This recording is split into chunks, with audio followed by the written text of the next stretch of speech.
Halo guys, welcome back to my channel, Raymond Octavian. Gimana? Udah bikin akun di volunteer.fifa.com atau belum nih?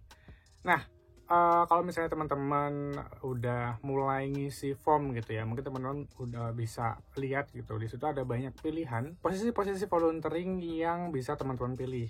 Karena di situ nggak ada keterangannya, nah gue bikin video ini buat ngasih tahu nih ke teman-teman, terutama teman-teman yang belum ada gambaran terkait volunteering di sport event itu seperti apa, atau ya teman-teman yang masih bingung gitu ya, ini kira-kira kalau gue pilih posisi ini tuh kerjanya ngapain sih gitu ya. Nah di sini gue coba bantu jelasin gitu ya. Ini berdasarkan dari web atau platform si FIFA Volunteering itu sendiri. Nah di sini gue pakai atribut dari Asian Para Games punya nih. Nah ini mereknya Joma gitu ya. Nah tapi besok di FIFA U20 ini nanti sponsornya tuh Adidas gitu. Harapannya ke depan ketika kita masuk sebagai volunteer gitu ya, yang bakalan dikasih atributnya ya dari Adidas gitu kan. Siapa sih yang nggak mau gitu, dari atas sampai bawah Adidas semua, dan itu gratis gitu ya. Just hoping that it will be just like what we expect to be gitu ya. Anyway, oke. Di sini gue pakai contekan karena posisinya cukup banyak dan gue nggak bisa hafal satu persatu ya. Kita mulai aja. Yang pertama, ada posisi yang disebut itu spectator services gitu. Spectator sendiri itu artinya penonton ya. Jadi teman-teman yang mungkin milih posisi ini nanti akan in charge di stadion kayak gitu. Teman-teman akan assisting penonton-penonton secara umum ya di tribun-tribun dan sebagainya itu untuk mastiin either ya mereka tiketnya udah bener atau belum, kemudian lokasi nontonnya tuh di mana kayak gitu. Dan selain itu basically ngarahin gitu ya, di sana di sini, kemudian ngasih informasi dan sebagainya. Nah kalau teman-teman tertarik nih, teman-teman suka sama bola dan emang pengen nonton pertandingannya juga, nggak cuma jadi volunteer, nah posisi ini cocok banget untuk teman-teman pilih gitu ya. Karena pasti orang kerjanya di stadion gitu kan, nggak mungkin nggak nonton gitu. Dan kalau udah semua penonton masuk settle, ya udah ngapain lagi gitu. Volunteer paling kalau ada yang nanya dan sebagainya bisa kasih info. Artinya boleh nonton pertandingannya tapi tetap aware bahwa oh kita sedang menjalankan tugas di sini kayak gitu. Kemudian yang kedua ada accreditation. Nah ini juga dulu di Asian Games ada ya. Accreditation ini teman-teman bakal ngebantu tim untuk bikin ID card kayak gini. Jadi accreditation apa sih? Accreditation card itu apa ya? Ya semacam ID card volunteer, kemudian untuk tim kayak gitu ya. Lalu panitia dan sebagainya, nanti teman-teman akan assisting di situ. Nah, biasanya kalau teman-teman pengen volunteeringnya tuh agak maju gitu ya, itu teman-teman bisa pilih accreditation. Kenapa? Karena ya accreditation biasanya kerjanya sebelum dan pada saat game dimulai kayak gitu. Jadi ya otomatis dong kalau misalnya kita di pas waktu in charge di gamenya itu atau ketika game berjalan, semua orang bakal butuh ID card atau accreditation card, otomatis yang bikin tuh sebelumnya. Nah untuk teman-teman yang nggak terlalu suka, mungkin nggak terlalu suka sportnya, nggak terlalu kayak passionate banget untuk nonton sportnya kayak yang di Spectator Services tadi, tapi pengen waktunya agak lama dan teman-teman available di situ, gas aja pilih accreditation. Karena nanti juga sebenarnya ada sih accreditation yang memang ditempatkan di stadion juga gitu. Kalau dulu waktu Asian Games kayak gitu. Next ada namanya marketing rights delivery. Nah, jadi di sini istilahnya kayak tim sponsorship gitulah ya. Jadi teman-teman akan make sure bahwa sponsor-sponsor untuk FIFA U20 ini mendapatkan rights-nya gitu ya, sebagai pihak yang mensponsori acara ini. Contohnya kalau di FIFA ini kan ada Adidas, tadi gue udah sebutin, kemudian ada Hyundai, ada apalagi ya segala macam, Qatar Airways dan sebagainya. Itu nanti kan biasanya kalau misalnya ada sport event kayak gitu dipajang ya logo-logo mereka dan sebagainya. Nah itu gue nggak terlalu ngerti ya gimana teman-teman nanti kerjanya, tapi yang jelas ngebantu assisting tim marketing atau sponsorship untuk handle semua itu. Nah ini termasuk kalau di sini tulis semacam aktivasi di tempat program pemuda kayak gitu, gue nggak terlalu ngerti. Terus upacara pra pertandingan, lalu aktivitas terkait pemasaran di tempat gitu ya, di sekitar lokasi kayak gitu. Kemudian ada communication. Nah, teman-teman yang in charge sebagai LO di komunikasi ini bakal lebih banyak ngumpulin konten gitu ya. Pada saat turnamen berjalan, itu kira-kira ada cerita apa sih yang berpotensi bagus untuk di-up kayak gitu ya. Kemudian teman-teman bakal produksi juga beberapa materi mungkin dari secara tulis ataupun video dan sebagainya untuk media-media lokal. Nah, di sini untuk teman-teman yang punya keahlian desain grafis, keahlian menulis dan fotografi ini dibutuhin banget. Jadi buat teman-teman yang memang ada passion di sana, ini adalah kesempatan teman-teman untuk masuk nih sebagai volunteer di divisi komunikasi gitu. Next ada competition management. Nah, ini ya kesempatan untuk bisa nonton pertandingannya tuh sama gedenya sama yang spectator services tadi. Bedanya kalau yang manajemen pertandingan ini, teman-teman itu bakal ngebantu persiapan pertandingannya kayak gitu ya. Stadionnya tuh udah set atau belum, kemudian nanti setelah ada pertandingan ini ada pertandingan lain lagi, itu udah beneran disiapin atau belum. Lalu apa lagi ya, ruang ganti untuk atlet-atletnya itu udah siap apa belum, bersih atau enggak. Kemudian ya intinya semua persiapan terkait pertandingannya. Mungkin ada ini juga ya, semacam match kayak gitu juga teman-teman bisa assisting juga, tapi aku nggak begitu ngerti juga ya.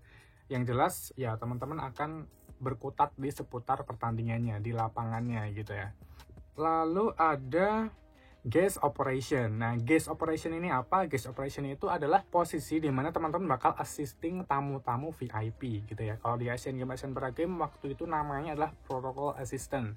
Jadi teman-teman akan semacam escorting tamu-tamu VIP, kemudian kasih impression yang baik kepada mereka, nyambut mereka, kemudian ngasih informasi, arahan, dan ngebantu mereka untuk dapat tempat duduk yang sesuai. Artinya ya semacam spectator service juga, cuman ini lebih ke VIP-nya kayak gitu. Jadi teman-teman bisa aja nanti ketemu sama kepala negara mana, kedubes mana, dan sebagainya. Nah, kalau teman-teman suka nih di dunia seperti itu, yang formal dan sebagainya itu pilih guest operation itu ya.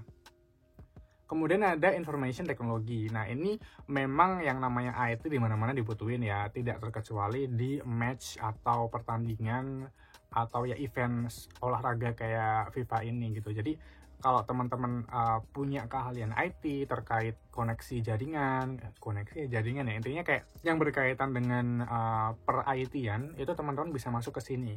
Job desk-nya seputar IT gitu. Misalnya ngurusin laptop yang bermasalah, itu laptopnya panitia ataupun punya volunteer, atau mungkin bisa juga punyanya tim kayak gitu. Kemudian ngurusin koneksi gitu, jaringannya ada masalah atau enggak, kemudian konfigurasi jaringan dan sebagainya. Intinya segala sesuatu yang berhubungan dengan IT itu jadi tanggung jawabnya teman-teman, bukan jadi tanggung jawab teman-teman ya, teman-teman membantu untuk panitia di bidang IT itu untuk menjalankan tugasnya gitu. Jadi yang IT teknik-teknik nih tempat kalian di sini gitu ya.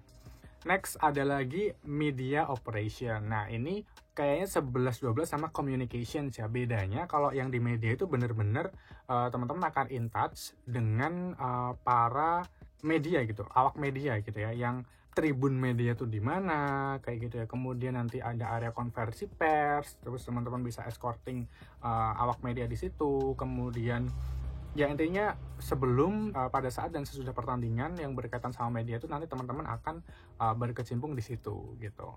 Lalu ada juga medical services atau doping control. Nah, ini untuk teman-teman yang mungkin ya juga fans sepak bola atau fans pemain-pemain bola gitu ya. Nah, ini nggak tahu ya, ini akan butuh semacam background kesehatan atau gimana, tapi yang jelas di sini teman-teman akan bertanggung jawab untuk ngebantu tugas tes kontrol doping gitu ya, memastikan atlet-atletnya ini nggak pakai doping kayak gitu. Jadi teman-teman akan in touch nih sama atlet-atletnya kayak gitu, ngebantu mereka, terus ngarahin mereka dan sebagainya. Nah, di sini dibutuhkan profesionalisme yang tinggi gitu ya, karena kan bisa aja teman-teman mungkin kayak excited banget nih ketemu sama siapa kayak gitu ya. Nah, minta foto dan sebagainya. Nah, itu mungkin akan ada terms and condition tertentu yang teman-teman harus patuhi di situ gitu. Lalu ada juga safety and security. Nah, jadi di sini teman-teman akan ngebantu memastikan keamanan ya dan keselamatan selama di area pertandingan gitu, atau area-area yang memang menjadi tempat yang digunakan oleh tim, volunteer dan semuanya, termasuk mungkin kalau di Jakarta dulu ada Wisma Atlet gitu ya. Nah, ini besok ketika U20 ini nggak ngerti nih di mana, apakah hotel atau apa dan sebagainya. Yang jelas di hari pertandingannya tuh harus aman, berarti di lokasi stadionnya juga. Kemudian intinya kayak kasih ya semacam ya security, gimana sih, security tapi volunteer gitu ya, ngebantu, mungkin ada in touch sama polisi dan sebagainya, tim keamanan lah ini kayak gitu. Nah, lalu ada lagi yang unik, namanya adalah Team and Referee Services. Jadi di sini teman-teman akan nge-assist atau mengasisteni tim ya, tim yang main di sana gitu ya, dan wasit gitu. Nah, teman-teman yang hobi banget sama bola, yang ngerti banyak tentang bola gitu, kalau gue nggak ngerti ya. Jadi maksudnya bisa juga pilih ini gitu. Jadi teman-teman nanti bisa in touch sama wasit gitu ya. Selama pertandingan nanti gimana? Aku ngerti apakah nanti akan ngambilin bola juga atau gimana aku nggak ngerti. Yang jelas ini sih berhubungan sama timnya dan wasitnya kayak gitu.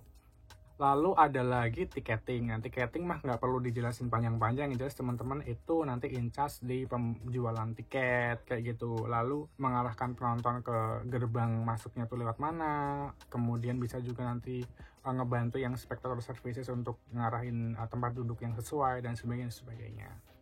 Lalu ada juga nih TV Operation and Broadcast Services. Nah, ini juga related sama media, tapi dia lebih ke device-nya nih, TV, siaran gitu ya, siaran TV dan mungkin siaran-siaran lainnya seperti nanti mungkin on air di YouTube atau di mana teman-teman nanti akan in touch sama kayak penyiarnya kayak gitu ya. Kemudian ngeasistensi hak media yang di situ juga kayak gitu, untuk isinya memastikan produksi konten di TV dan layanan TV-nya atau outputnya itu bener kayak gitu, udah sesuai gitu lah ya, berstandar internasional. Nah, teman-teman broadcasting nih misalnya bisa masuk ke sini nih.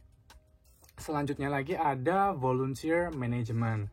Nah, dulu kalau di Asian Games namanya HRV ya, Human Resource and Volunteer. Nah, di sini mungkin 11-12 tugasnya, teman-teman akan assisting volunteer lain gitu, mulai dari kedatangan mereka, kemudian kepulangan mereka, lalu voucher makannya mereka, kemudian aktivitas-aktivitas yang mereka lakukan kayak gitu ya. Mungkin terkait presensi juga, nanti kan biasanya ada ya semacam bukan uang saku ya, tapi kan karena teman-teman di sana nanti arrange tempat tinggal sendiri gitu ya, kemudian transportation sendiri. Biasanya kalau di event kayak gini bakal ada semacam support lah ya, support dana untuk kelangsungan hidup teman-teman selama jadi volunteer di event tersebut kayak gitu. Nanti itu yang ngurus teman-teman volunteer management ini gitu.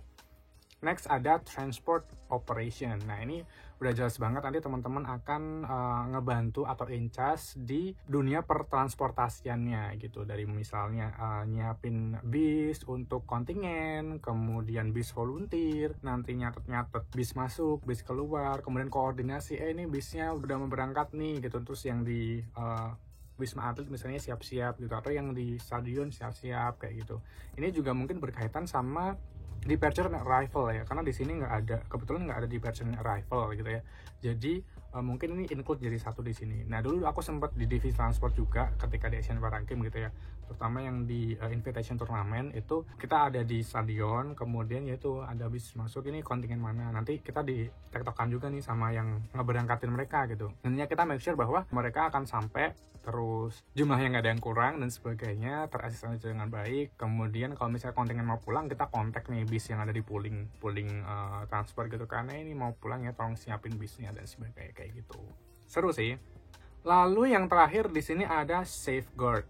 Nah, safeguard ini mungkin akan ada kaitan dekatnya dengan safety and security gitu ya. Cuman di sini dia lebih di hari pertandingannya gitu ya. Mungkin kayak menangani kalau misalnya ada laporan-laporan misalnya pelecehan seksual, kemudian kekerasan, eksploitasi dan sebagainya. Jadi teman-teman akan lebih banyak in charge di situnya. Oke, nah itu tadi udah semua gue bacain ya, posisi-posisi yang ada di volunteering program untuk FIFA U20 di Indonesia ya. teman-teman bisa pilih sendiri kira-kira teman-teman cocoknya mana. Kalau misalnya di pengisian form, teman-teman tuh bisa milih ada 3 prioritas ya, pertama, kedua, dan ketiga. Silahkan sesuai dengan minat teman-teman aja. Dan kalau misalnya ya supaya memperbesar chance untuk teman-teman keterima tuh jangan picky ya, maksudnya jangan yang saklek maunya di sini, tapi harus lebih fleksibel untuk kemudian consider posisi-posisi lain yang kemudian teman-teman bisa masuk ke situ, supaya ya kalau itu udah penuh, teman-teman nggak kemudian serta-merta ditolak, tapi bisa dialokasikan ke tempat-tempat yang lebih sesuai. Dan juga akan lebih bagus lagi ketika itu inline sama keahlian yang teman-teman punya, kayak gitu ya. Mungkin teman-teman punya keahlian HR, nanti bisa di volunteer management. Teman-teman punya keahlian IT, bisa di IT dan sebagainya. Oke, gitu aja. Teman-teman, semoga membantu, semoga bisa memberikan sedikit pencerahan. Mungkin teman-teman ada yang bingung dan sebagainya, mau milih yang mana. Tapi kalau teman-teman masih ada pertanyaan, boleh nih tulis di komentar. Kemudian bantu subscribe juga. Nanti kalau misalnya gue juga keterima, gue bisa lebih banyak bikin konten tentang itu. Mungkin teman-teman ada yang pengen juga join tapi kesempatannya belum match nih sama timingnya dan sebagainya, teman-teman bisa pantengin channelku. Nanti aku akan bagi juga, karena aku pengen join juga di FIFA Women's Cup di Australia dan New Zealand juga. Jadi akan seperti apa nanti perbedaan atmosfernya dan sebagainya, gue pengen sharing ke teman-teman, jadi teman-teman bisa punya at least pandangan baru ya, belajar dari pengalaman gue, meskipun ya nggak harus ngalamin sendiri, tapi kalau misalnya suatu saat teman-teman pengen, itu udah ada gitu ya gambarannya seperti apa. Oke, daripada kelamaan, udah cukup segini aja. Kita ketemu di video selanjutnya. Bye-bye.